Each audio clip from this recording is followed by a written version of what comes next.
Assalamu alaikum. You are listening Radio Sada Hurriyat Jammu Kashmir. I am Ibn Salam with Kashmir Update. In Indian illegally occupied Jammu and Kashmir, the All-Parties Hurriyat Conference has hailed the freedom-loving people of the Jammu and Kashmir for observing August 5th as Black Day to convey strong message to Narendra Modi-led fascist Indian government that they reject its illegal actions in the occupied territory. The APHC Working Vice Chairman, Ghulam Ahmad Gulzar, in a statement issued in Srinagar, said that despite coercive measures of the occupation authorities, the people of Indian illegally occupied Jammu and Kashmir defeated the military arrogance by India by observing complete shutdown on Thursday. He strongly condemned the Indian forces' action of intimidating the shopkeepers, breaking the locks of their shops, and warning them of dire consequences if they did not follow their dictates. The APHC leader also expressed gratitude to the people of Azad Jammu and Kashmir, Kashmiri diaspora, the people and government of Pakistan, especially Prime Minister Imran Khan, for their sincere support to make the Hurriyat program a grand success.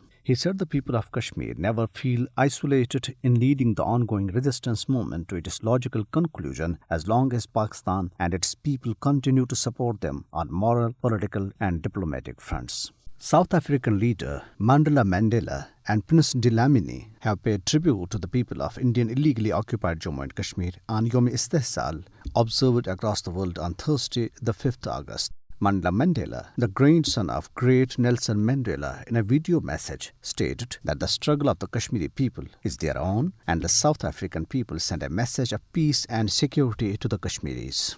Meanwhile, Indian troops in their fresh act of state terrorism martyred two more Kashmiri youth during a violent coordinated search operation in Thanamandi area of Rajouri district in Jammu region. An Indian soldier committed suicide by hanging himself inside an army camp in Manspur area of Gandarbal district. The incident raised the number of such deaths among the Indian troops and police personnel in the occupied territory to 510 since January 2007.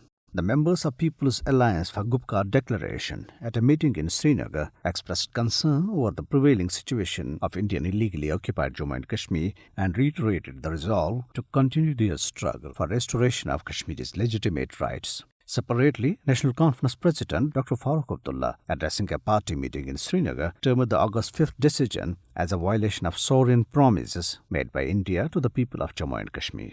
On the other hand, World Kashmir Awareness Forum, in a memorandum sent to the Indian ambassador in Washington through email, expressed concern over the current human rights situation in Indian illegally occupied Jammu and Kashmir, particularly since the Modi government abrogated special status of the territory. The memorandum urged the Modi regime to reverse its actions taken on Indian illegally occupied Jammu and Kashmir on and after 5th August 2019. A report released by Kashmir Media Service today maintained that the death of a citizen of Congo in police custody in the Indian city of Bengaluru speaks volumes about the brutality of the Indian police.